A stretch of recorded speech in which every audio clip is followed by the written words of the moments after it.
What's up, Hail Stalkers? Lead meteorologist John Choquette here in for Taylor today. She blew out her voice, apparently cheering a little too much to the OU game on Saturday. But not to worry, we're here to cover everything we got going on. We have a pretty active day. I am exhausted because the last 2 mornings I've been woken up abruptly here in Oklahoma City because we've had a lot of tornadoes and tornado warnings the last handful of days. We have storms ongoing right now. Actually have some tornado warnings in effect across portions of Oklahoma. This is going to continue through this afternoon and likely into the overnight hours. We will have some more storms.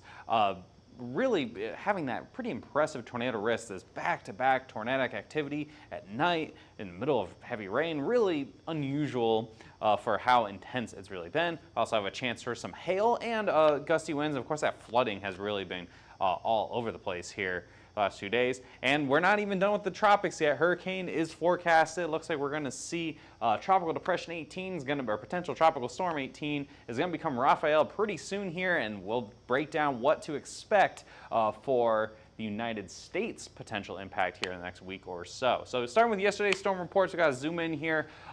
Technically, this was very, very early in the day yesterday. The most significant tornadoes, the most significant storm reports were here in the Oklahoma City metro. 2 at least EF3s, 1 at least EF1, waking us up here about pretty much when the daylight savings time happened. So from about 1:30 Central Time, Central Daylight Time, till about like 1:30 Central Standard Time. It's kind of weird how that worked out. Bunch of wind reports as well across the Tulsa region, across Norman. A lot of power outages with this, and you can just see the rounds of severe weather and heavy rain that has just moved across a lot of Oklahoma's, where it's really been centered here for the last 36 hours or so. That's what woke us up this morning, and then here about 8:15 in the morning, we had storm reports basically resetting here, and it looks like we're getting some more activity right now, which we will break down here in a little bit, since we do have some tornado warnings here that start just west of I-35, and we have storms approaching Tulsa here pretty soon.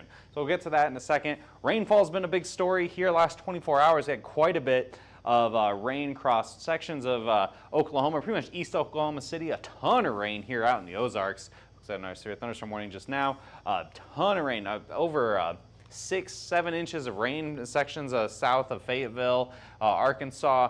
Really been getting dumped on. That's going to continue here. Big time drought buster across the area. Complaining about everything being dry, and now suddenly, whoop, there it goes.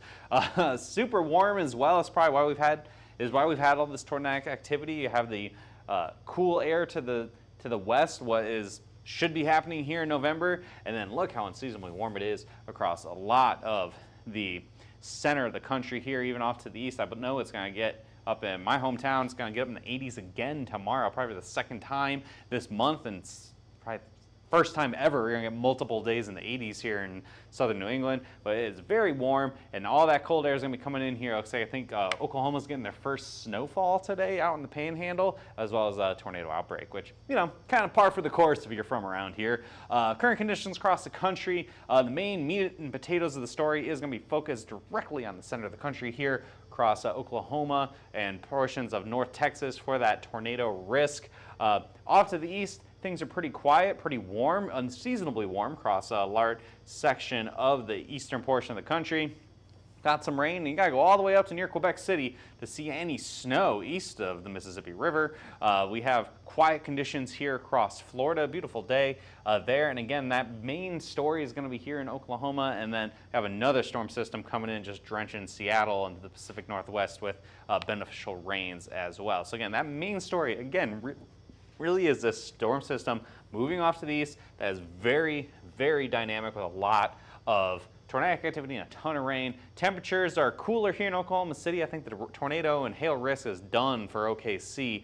But notice here down south, 84 degrees in Dallas. Storms haven't gotten to you yet. You guys are in that risk for today. So current conditions here, I think this was the radar showing up. We have those storms heading towards Tulsa that are severe warned. We'll break that down for you in a second. No, it's still warm here though. If you're in the Tulsa metro and anywhere off to the north and east, you have a lot of instability still in place compared to here in Oklahoma City, where it's 63 degrees and the sun's actually starting to pop out in some areas. As these storms are moving off to the east, you have the boundary layer where you're going to have that available energy for any tornadoes or hail has since moved east of I-35 across this large portion of Oklahoma. Down here in the Dallas area, got some storms off to the west. We're going to have to keep an eye on here. These could be your tornado producers, your hail producers, warm across all of DFW, 70s and 80s, and not a lot of anything to really slow down this instability. So we could see some storms here later as well. So with that forecast instability, again, you have the warmer temperatures, unseasonably warm temperatures. You have the unseasonably, probably seasonably potent jet stream that's going to allow that shear, that turning in the atmosphere. But the instability is there for us to have some big storms. And 2 years ago today, we had a F4 tornado, EF4 tornado in Idabel, Oklahoma. So just that friendly reminder that November can have quite a bit of tornadic activity. So anywhere in that area where you saw that instability getting eaten up could have some big storms through the rest of today into this evening as everything shifts off to the south. The big time cold front to finally usher in fall for a lot of folks here across the country where I've been saying this for a while now. I can't believe, like, where is fall? And it seems like the severe weather finally showed up to usher in the cooler temperatures, and that instability is really going to be, the axis is really going to be going into sections of the Mississippi Delta region tomorrow, where that next risk is going to be, and it'll be a lot less significant than what we're seeing for today. And keep that going there. And looking at that significant hail model, now I don't think the hail threat is particularly intense. We have a lot of line segments, a lot of other rain to really kind of minimize where that hail potential is, but there is enough instability in areas where we've had some sunshine, where temperatures have warmed into the 70s, that anything that is somewhat isolated or anything that does end up producing any sort of noteworthy tornado could see some hail today. Nothing too crazy, probably only up to about ping pong ball size, but that potential is there here across eastern Oklahoma and down into north central Texas, and that will quickly erode as the sun goes down this evening and storms get too numerous, too much rain, and we don't really see much in the way of any other hail potential. That's really going to be this afternoon through the early evening hours here across sections of eastern Oklahoma and down north central Texas, parts of northwest Arkansas, and even up towards Joplin, Missouri. And then the hail threat is pretty much inconsequential for Tuesday. So really going to break down any of our current watches and warnings. The real focus, of course, is going to be here in Oklahoma. Everything in yellow is a tornado watch. It does not include Oklahoma City Metro. Everything's east of Oklahoma City now. It does include all of Tulsa, all of eastern Oklahoma, down through the entire Dallas-Fort Worth Metroplex, flash flood watches as well. And just on the flip side, in New Mexico, a lot of winter storm stuff because things have gotten much cooler. So I think this is what we got right now.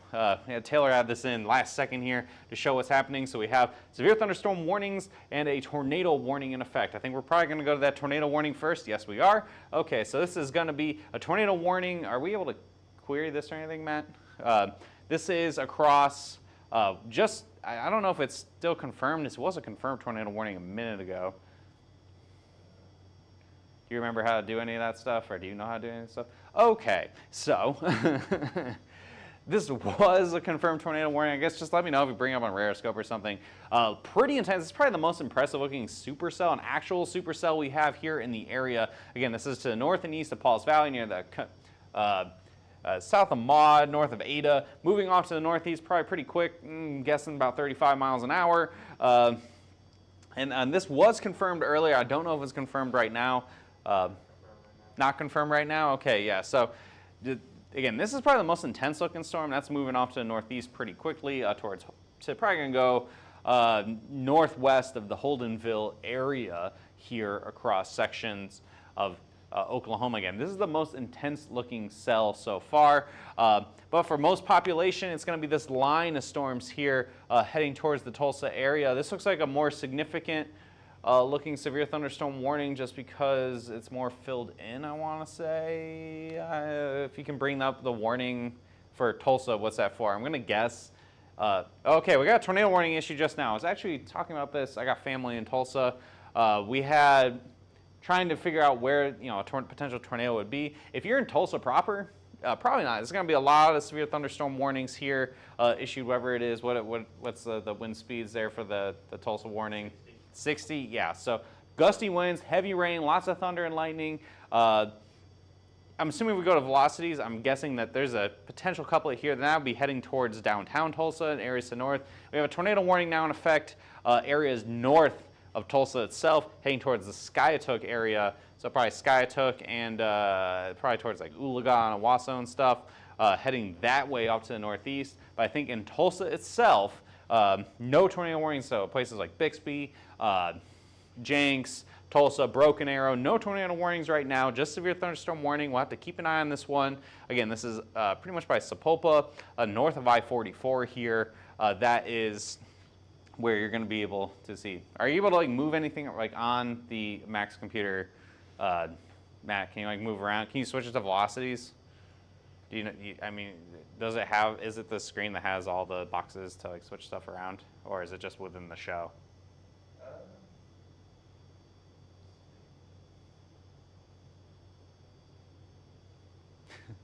It should be right below. If it's not a bunch of boxes right below the screen that says like, yeah, switch it to velocities real fast. Okay, so there you go. There's your little couplet here. If you zoom in, if you like click on the center, and then like it can kind of do a box to zoom in further. Like on the actual screen. Okay, no, whatever. Just zoom it in, make it janky. It's fine. It's like we're putting Matt on the spot a little bit here to do some live producing on a program he hasn't used before, so it's fine. So this is what they're tornado warning for. You see that where the green and the reds come together right here. That's moving off to the northeast. Again, I don't know what the speed of it is.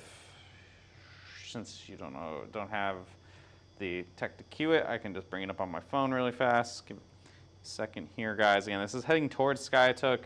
I'm assuming 45 miles an hour. So yeah, Skiatook, Collinsville, Vera, Oologah's further down the line a little bit here.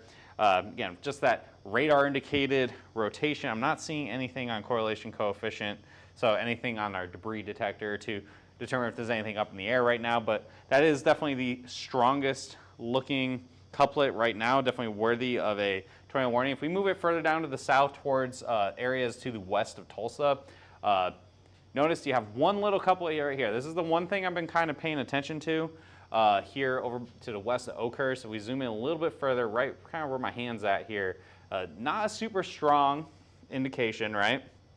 But it is in the right spot for if anything were to develop, it would be this, and then be heading towards like downtown. So again, if you're south of like I-44 in the Tulsa area, you're probably not going to see anything tornadic at the moment. If we go back to the reflectivity and zoom it back out a little bit here, just showing the whole metro again. This is what's happening right now. You got that tornado warning, that tornadic couplet heading towards the Skiatook area, and then further along to the south here from about Sapulpa north. This is all moving off to the north and east. Strong winds. Again, possibly upwards to 60 miles an hour.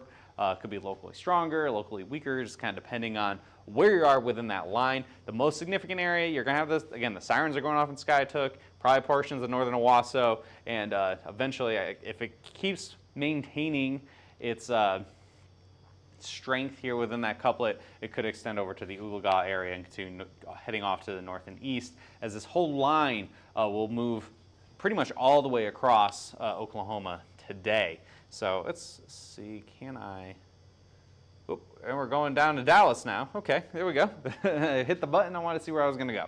So these are the storms we were talking about earlier. We talked about a little bit over by the Dallas area. This is taking up from, I think, the Oklahoma City radar. So, you know, you're really kind of far away here, but you get a general idea. I think there is some severe thunderstorm warnings in effect here from Bowie up to the Red River and down over, I want to say, yeah, you can kind of see it over by Decatur as well. This will also be moving generally towards the Dallas-Fort Worth area, especially anywhere north of I-20, could really see, again, that potential as well for some tornadic activity and maybe even some large hail. So that's what's happening at this exact moment. So what's that forecast for the rest of today?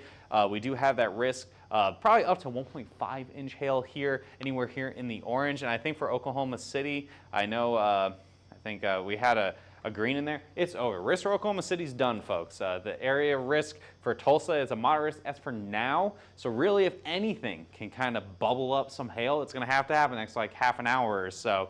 But that moderate chance, again, I think right now, I think it's closer to a low chance just because we have storms moving in at the moment and they are not looking particularly hail enthused. Could happen in Springfield as well. Dallas might be the best shot for hail today just because it's more isolated. You've had a lot more heating. Any of those isolated supercells are your best chance for hail. Anything along the line, probably a little bit smaller hail. So yeah, that max size, maybe the ping pong balls, but chances are more likely than not we see any hail, maybe sub-severe or around 1 inch. And there's an outside chance you could see hail all the way down to San Antonio. So I've mentioned a few times already here that max hail size, probably about ping pong ball size hail for today. With any of those storms, I think it's going to be few and far between. The wind, the rain, the flooding rain, and the tornadoes are going to be the much bigger risk for today, which went right into this graphic here as well. I kind of like this one. So we had a enhanced risk for some areas. I think the tornado risk, let's see, it says low. I think probably we have it at the moderate here, moderate chance for tornadoes. But again, notice the tornado and high wind higher than the hail risk. Hail risk is pretty low. I think you're more likely going to see some tornado warnings, some flooding rains, and gusty winds over 60 miles an hour, and that's spread out the whole risk area. The wind forecast for today, high risk for Springfield, high risk for Dallas. It's very likely even there will be storms in Dallas today, and they will be pretty gusty when they move through the region, regardless if there's hail or tornadoes with them. Chances are storms will make it all the way down to the Austin, Texas area as well. In Oklahoma City, we're done. Again, we already had storms today. We verified the risk. It's fine. It just happened very early this morning before I wanted to wake up. So here's that tornado forecast. Again, that hatched risk, probably why a lot of schools did cancel today.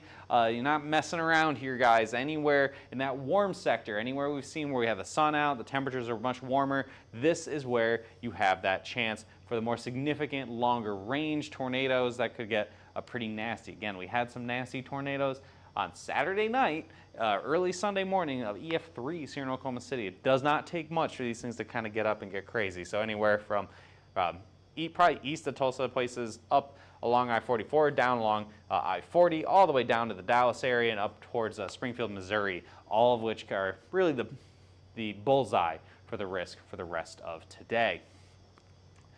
And which is, oh no, I really wanting to be on this graphic. There we go. All right. So, and also with that rainfall totals, that does continue. We've already had a lot of flooding rain out east here. Look at that, 5.84 inches for Springfield, Missouri. That is really a lot of rain there. And I think this might be an error or something here in Atlanta, being a crazy amount of rain back there. But all that rain moving through, this is much needed. Again, big time drought buster. It's just so much of it all at the same time is causing some flooding across the region there. So that future radar for the rest of today here, this is actually running behind. I mean, we already have the storms going into Tulsa, so this may not be the most up-to-date one here, but it gives you an idea. So instead of 5 p.m., we'll say it's at 3 p.m., right? And you have all these storms moving towards the Fayetteville area, moving into Joplin and Springfield, and then storms down towards Dallas. That time frame, Dallas, probably about 2, 3, 4 o'clock p.m.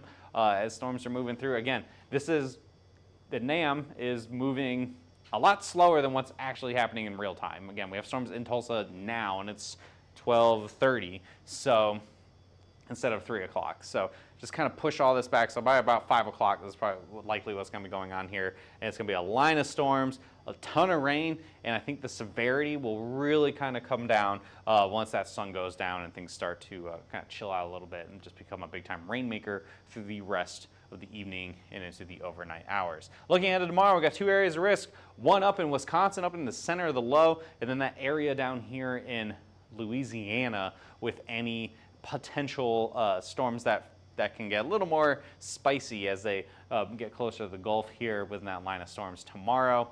And then that future radar does show, as we have some potential development up here in the afternoon hours, up in the center of the low, and then some more nasty storms down in the bayou there, down in Louisiana. And this will all push off to the east and really kind of weaken in terms of severity and just be more of a rainmaker for a lot of the Ohio River Valley, down into Georgia, Tennessee, Mississippi, and the likes of that going into your Wednesday. So it's November. It is still hurricane season, folks. And we have potential tropical cyclone 18 just kind of milling about out here in the Caribbean Sea, which is pretty par for the course.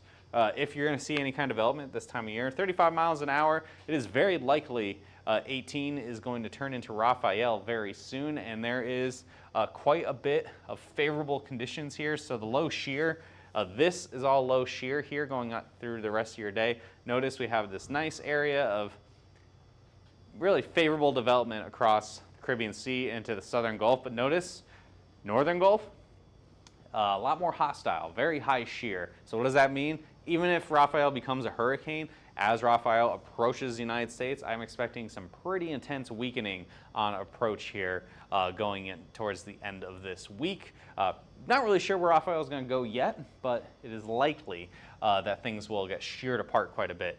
Temperatures are still pretty warm for November. You can tell where the hurricanes were this year because the buoys are dead, but it gives you an idea. It's in the 80s, still warm enough for any sort of hurricanes to do their thing. And that's why it's really expected for Rafael to form and become a named storm here in the next day or so. Probably by the end of today is what the National Hurricane Center is expecting.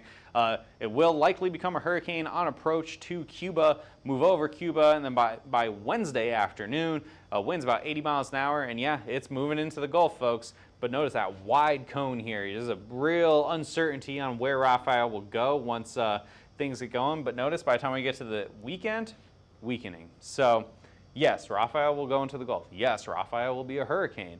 But chances are, as we get to near landfall, is going to weaken to a tropical storm. May just be another big-time rainmaker for somebody along the Gulf Coast. If we look at the spaghetti plots, it is scattering about once we get past about Thursday, where we got all kinds of different options here. So really, if you're anywhere in the Gulf Coast, just kind of keep an eye on this. I think we're not going to see anything really crazy. I think the shear near the coast is going to rip apart Rafael quite a bit before landfall. So it's looking unlikely right now, a hurricane and landfall. And why is that? Well, you got a big old cold front ripping through here with much cooler temperatures for the rest of this week. Notice that all the weird summer-like temperatures are just getting shunted down to the Gulf Coast, and things look much more seasonable for a good chunk of the country as this week goes. Notice finally high temperatures in the 50s and 60s across Oklahoma instead of like 80s. Give my air conditioner a break finally, and that's really what we're seeing for the rest of this week. And because all that cool air is coming in, that will also really assist in really creating a barrier for Rafael for any potential impact on the United States. Follow us on our social media platforms. I did not go live on TikTok today, unfortunately, but normally we do. So follow us there: YouTube, Instagram, Facebook, Twitter. I'm sure Taylor will keep updating everybody, even when she doesn't have a voice. She'll probably be posting stuff throughout the rest of this day. Obviously, got storms heading towards your personal area. You can tune into us or tune into your local channels, especially with the tornadoes ongoing there. Give us a call, 855-334-4245, where you are tracking everything. We're mapping it, and you got our subscription. You'll be able to see everything easy peasy. If you want to sign up, give us a call. Email us info@oiltrace.com or visit our website. Find more details there. Thanks for tuning in, guys. We had a ton to talk about today. A lot going on here. It's usually November's pretty quiet, but not this year. So we'll see how long this keeps going. We'll be here every day to keep you updated on all that crazy weather going on. Have a great rest of your Monday, and of course, go vote tomorrow.